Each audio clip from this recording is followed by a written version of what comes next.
अब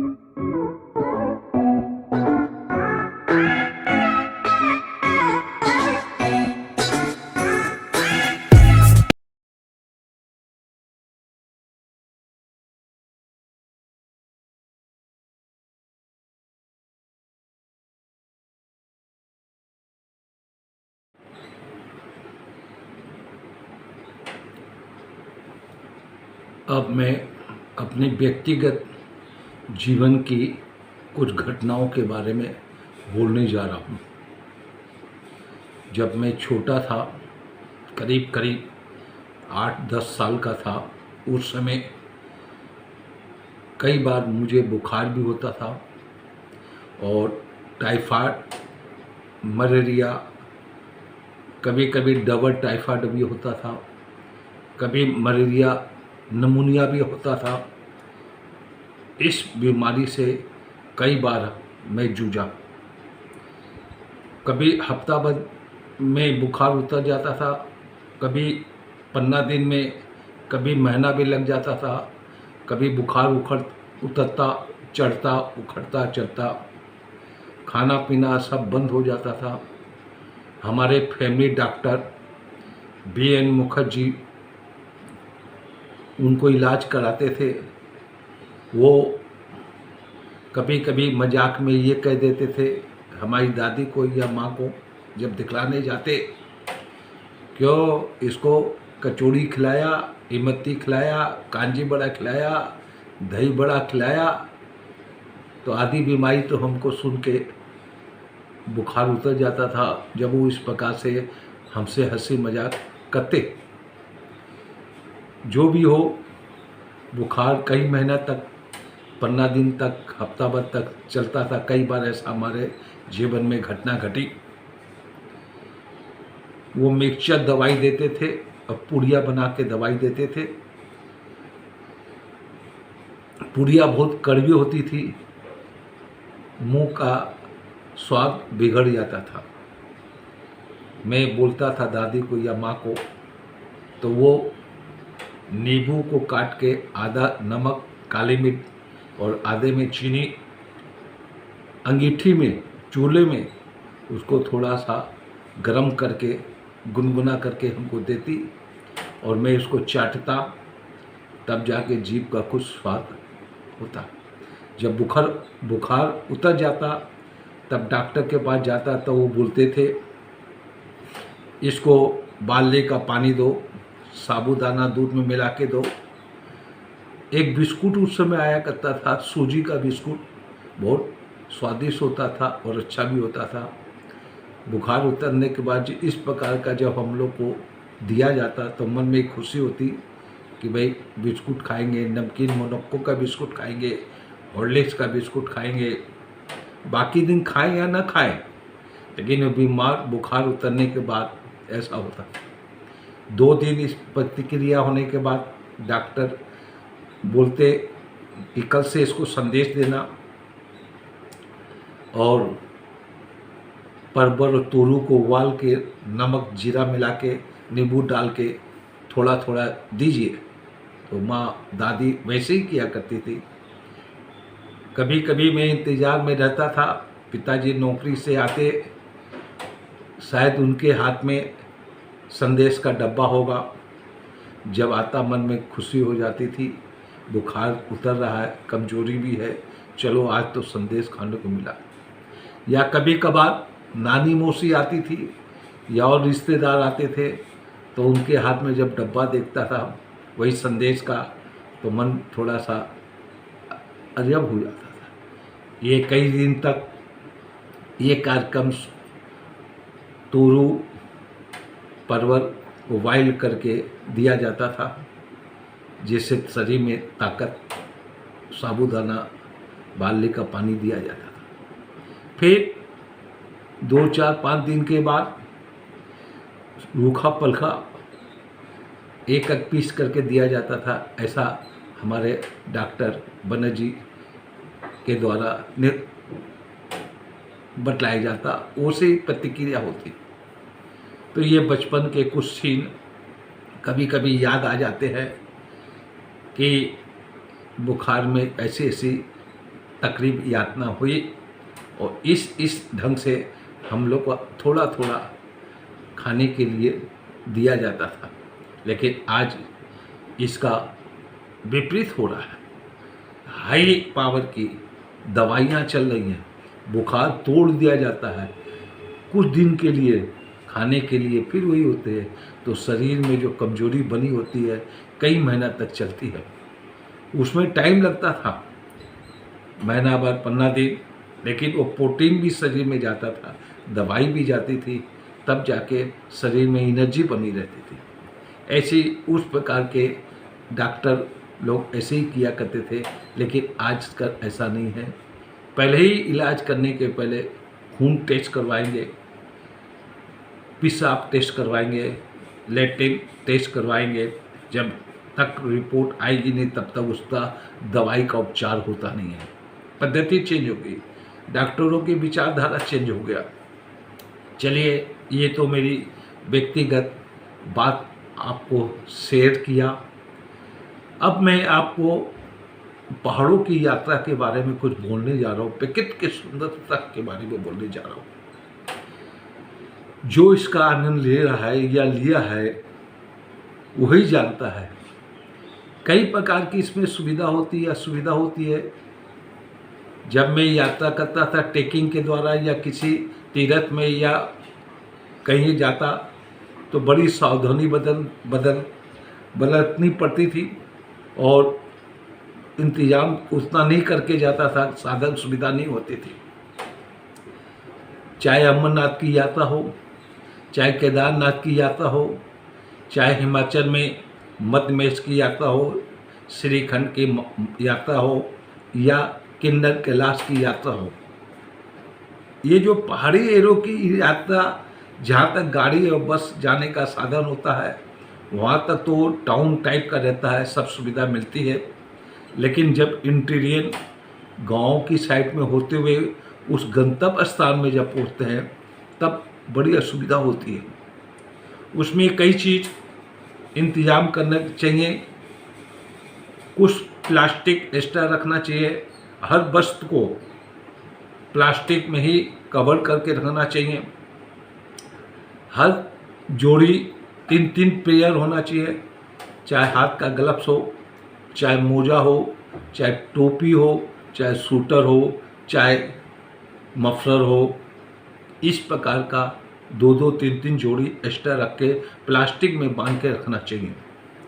इसी प्रकार 2 जोड़ी चप्पल भी, 1 जोड़ी चप्पल, 2 जोड़ी जूता होना चाहिए। टेक शू होना चाहिए। एक टेक शू ऐसा होना चाहिए जो नीचे में गिट्टी हो या लोहे का बना हुआ हो, जिससे उन पहाड़ों की यात्रा में जहाँ जहाँ ग्लेशियर पड़ते हैं वहाँ पर आराम मिलता है, चलने में असुविधा नहीं होती है, स्लिप नहीं खाते हैं। कांटेदार या गिट्टीदार वाला जूता पहन के चलना चाहिए। एक टेक शू और एक इस प्रकार का लेके जाना चाहिए, जिससे कि ग्लेशियर है या बारिश हो रही है या कादा कीचड़ हो जाता है तब उसमें इसका बड़ा बचाव होता है। और भी कई चीज़ें ऐसी होती है, जैसे कपूर है, लौंग है, इलायची है, मिश्री है, कस्तूरी है और आपके केसर है। ये आइटम भी रखना जरूरी होता है। अजवाइन भी रखना जरूरी होता है। साथ में सरसों का तेल भी रखना जरूरी होता है। और कई प्रकार की दवाइयाँ का उपयोग भी करना चाहिए, जैसे सर्दी जुकाम का हो, खांसी का हो या हल्का सा बुखार हो, उसका भी एक मेडिसिन बैग बना के साथ में चलना चाहिए। और बैंडेज, कपड़ा बांधने वाला होना चाहिए। बॉम होना चाहिए जिससे मोच आ जाए, या विष की शीशी होनी चाहिए सर्दी जुकाम के कारण। इस प्रकार का प्रयोग हमेशा साथ में लेके चलना चाहिए। इलेक्ट्रॉन, ग्लूकोज, कुछ कैडबरी रखना चाहिए, लॉजेंस टाइप का। आम पापड़ा भी होना चाहिए साथ में चलते चलते जीभ सूख जाता है, सांस लेने में दिक्कत होती है और मुंह में प्यास लगी रहती है, लेकिन पानी इतना ठंडा होता है पी नहीं सकते हैं। उसके बचाव के लिए आम पापड़ा हुआ, लोजेंस हुआ, चिलगम हुआ, इस प्रकार का थोड़ा थोड़ा मात्रा सब चीज़ अपना एक बॉक्स बना के ले जाना चाहिए। एक छाता हो बहुत बढ़िया है, रेन कोट हो और भी बढ़िया हो रहेगा। साथ में टॉर्च होना चाहिए, मोमबत्ती होना चाहिए और छोटे मोटे रबड़ के गार्डर भी साथ में रखना चाहिए। ये सब पहाड़ों में जब यात्रा करते हैं तो आदमी को बहुत इसका सहायता मिलती है, यात्रा में दिक्कत नहीं आती। मैंने अनुभव किया है कि 50 साल के उम्र तक पहाड़ों की जितनी भी यात्रा है ऊंची ऊंची वो कर लेना चाहिए।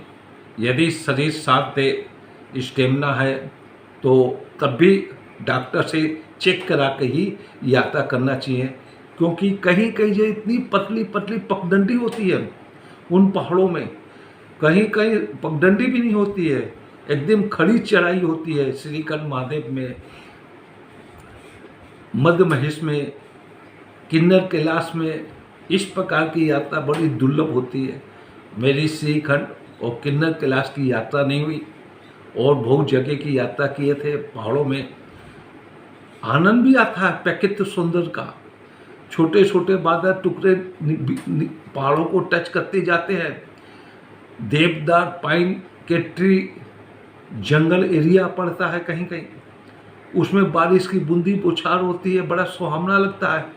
मीठी मीठी हवा चलती है, दिमाग गदगद हो जाता है। लेकिन वो दुर्लभ कठिन जगहों में जब चलते हैं, प्रकृति का आनंद तो वर्णन नहीं किया जा सकता है। कहीं वैली है, नदियों का पानी बह रहा है, छोटी छोटी वहाँ पर बस्तियाँ हैं, झोपड़ी टाइप की है, साधन सुविधा वहाँ पर हर चीज़ नहीं मिलती है। अच्छा लगता है देखने में। एक जब पहाड़ की इतनी चोटियाँ, चारों तरफ देवदार पाइन के ट्री देखने को जब मिलते हैं और नदी वहाँ से बहती हुई गुजरती है और थोड़ी थोड़ी दूर में उस पहाड़ी लोग अपनी झोपड़ी बसा के बसेरा करते हैं, उसका भी आनंद बड़ा अच्छा लगता है। प्राय कर सुबह में जब निकलता था, रात बीतने के बाद, तो उसमें जीव जंतु पक्षियों की चहचहाट, उनकी आवाज़ सुन के यात्रा में एनर्जी आ जाती थी, कठिनाई नहीं होती थी। मेरे हिसाब से किसी भी पहाड़ में जब यात्रा करते हो या गंतव्य स्थान में पहुंचने के पहले सुबह 5 साढ़े 5 बजे यात्रा पर निकल चलना चाहिए। दोपहर के 11:30 12 बजे तक यात्रा करें, फिर एक गंतव्य पड़ाव में रुक जाएं। यदि मौसम ठीक हो थोड़ा, तब 4 बजे फिर शाम को 6 साढ़े 6 बजे फिर यात्रा करें, तो उसमें तकलीफ नहीं होती है। कभी कभी ऐसा भी होता है 11 बजे से लेकर 2 बजे 3 बजे तक बारिश होने लग जाती है, हवा में तेजी आ जाती है, एक तरफ धूप की गर्माहट, एक तरफ ठंडा, ये शरीर को सूट नहीं करता है। सुबह का और शाम का जो मौसम होता है उसमें नॉर्मल टेम्परेचर रहता है, इससे यात्रा करने में तकलीफ नहीं होती है। मैंने ऊंची ऊंची पहाड़ों पे खड़ी चढ़ाई भी की थी, करीब करीब 15,000 16,000 18,000 फीट तक मैं ट्रेकिंग पर गया। ये करीब करीब प्राय कर 2,000 तक मैंने यात्रा की पहाड़ों की। मेरा जो अनुभव था मैं आपको बतला रहा हूँ। उस गांव में जब गुजरते थे, पहाड़ों के बीच में से छोटी छोटी पगडंडियाँ, एक तरफ खाई एक तरफ ऊंचे ऊंचे पहाड़, चलते चलते थक भी जाता था। तो एक चट्टान पर बैठ जाता था तो नीचे की दूर तक जो दृश्य देखने को मिलता था मन पसंद हो जाता था। कुछ समय बिताने के बाद या अल्पाहार करने के बाद, नाश्ता करने के बाद फिर आगे की यात्रा करा, फिर ऐसे यात्रा कई किया है। मैं उस समय इतना साधन सुविधा भी नहीं था, इतनी जानकारी भी नहीं मिलती थी, लोग इतने जाते भी नहीं थे। इस बोल के किसी के कहने पर कि भाई ये स्थान में जाना है, मैं अपना अकेले ही निकल जाता था। लेकिन इस यात्रा में मेरा एक सुझाव है, कभी भी पहाड़ में जाए या कहीं पर भी जाए, कम से कम 4 लोग होने चाहिए, यानी 4 साथी होने चाहिए साथ में, जिससे कि एक दूसरे का कोई भी कष्ट हो तो आराम से गुजर जाता और समय पास हो जाता। मैं चूँकि अकेला जाता था, कभी कभी अकेले में बहुत तकलीफ भी उठानी पड़ी। कभी कभी यात्रा करते करते कुछ साथी ऐसे मिल गए, शुरू से लेके अंत तक उनके संग ही यात्रा किया, तो उसमें कुछ मुझे भी कष्ट हुआ और उनको भी हुआ। दोनों बातचीत करते करते यात्रा कर लेते थे। तो किसी भी स्थान में जाएं, मैं कैलाश मानसरोवर की यात्रा किया, मुक्ति धाम की यात्रा किया, नेपाल में पड़ती है। तो उस सब जगह में मेरे साथ में कोई नहीं था, मैं अकेले ही था। चूँकि टूर ऑपरेटर थे, टूर के समय कई लोग थे, 2 दिन 3 दिन के बाद परिचय होता है, फिर 3-4 दिन के बाद फिर वापस अपने अपने स्थान में चले जाते हैं।